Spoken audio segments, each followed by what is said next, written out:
Welcome to The Deep Dive, the podcast where we sweat the small stuff so you don't have to. From real stories to expert advice, we're here to uncover everything about hyperhidrosis and empower you to take control. Ready to dive into the world of sweat and solutions? Let's make a splash. Okay, so today we're going to dive into something kind of different, something you might not have thought much about before. Oh, this is interesting. I like where this is going. It's about the challenges that educators, teachers specifically, can face when they're dealing with, well, sweat. Sweat. Okay, yeah, I'm listening. Yeah, things like hyperhidrosis, or other conditions that can make sweating, well, kind of a big problem. Makes sense. You don't often hear about that side of things, do you? Right. And the thing that got me thinking about all this is this YouTube video. It's called, hang on, Inhumane Treatment of School Teachers, PT2. Wow, strong title. Yeah, no kidding. It's from a channel called Hyperhidrosis Awareness Kenya. Kenya. Okay, so I'm guessing this is going to be a bit of a global perspective then. Exactly, yeah. And it really got me thinking, we talk a lot about the pressures teachers are under, like all the curriculum stuff and the workload and everything. Yeah, the politics, the funding issues, all that. Exactly. But we don't always think about the personal stuff, the things they might be dealing with that make the job even harder. And especially stuff that's, kind of personal, like a medical condition. Totally. And that's what this video really brings to light. This teacher, they don't hold back. They talk about reaching out to, the Ministry of Education, the Ministry of Health. Really trying to get some help, I imagine. Yeah.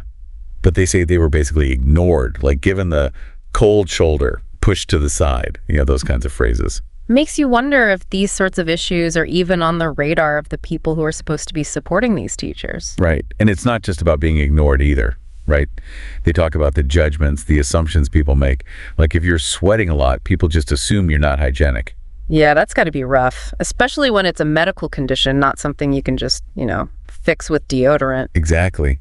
They even mention showering multiple times a day and still having to deal with this stigma. Can you imagine the anxiety? Yeah, it's tough enough being in front of a classroom full of kids every day, but then add on this feeling like you're being judged for something you can't control. They got to take a toll, right? Huge toll. It affects your mental health, your self-esteem, your ability to connect with the students. Think about it. If you're self-conscious about sweating, are you going to want to get up close and personal with the kids, help them with their work, that sort of thing? Probably not, no. Oh. And it's not just about the teachers either, right? The video made me think about the Stoobies. If teachers are struggling with this, what about the kids in their classes? Oh, that's a good point. If adults are having a hard time with the stigma, think about how much harder it must be for kids, especially teenagers, right? Talk about self-conscious. Exactly. And are they getting the support they need? Are schools equipped to deal with this? Yeah. Makes you wonder. Yeah, it raises a whole bunch of questions, doesn't it? And it makes you realize how much we take for granted. We assume everyone has access to basic things like, antiperspirant, or even just understanding from the people around them. Right. It's like this whole hidden world of challenges that most of us never even think about. And it's so important to talk about it, to bring it out into the open, because the more we understand, the more we can do to help. Absolutely.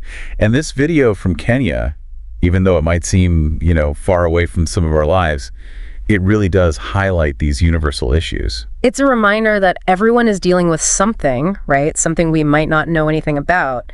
And that a little bit of empathy, a little bit of understanding can make a huge difference. Huge.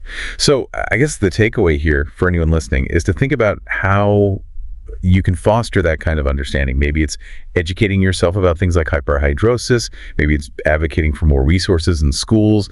Maybe it's just being a little kinder to the people you meet every day. Yeah, we could all use a little more of that, right? Totally. Thanks for joining us on this deep dive. It's been eye-opening. Definitely thought-provoking. Yeah. And hopefully it'll stick with us, make us think a little differently about the people around us. I think it will. I hope so. All right. Thanks again for listening, everyone. Okay. You've been listening to The Deep Dive because understanding sweat is the first step to thriving. Remember to subscribe, share, and connect with us on Hyperhidrosis Awareness Kenya's socials. Together, we can stay cool, confident, and unstoppable. Until next time, keep shining. No sweat.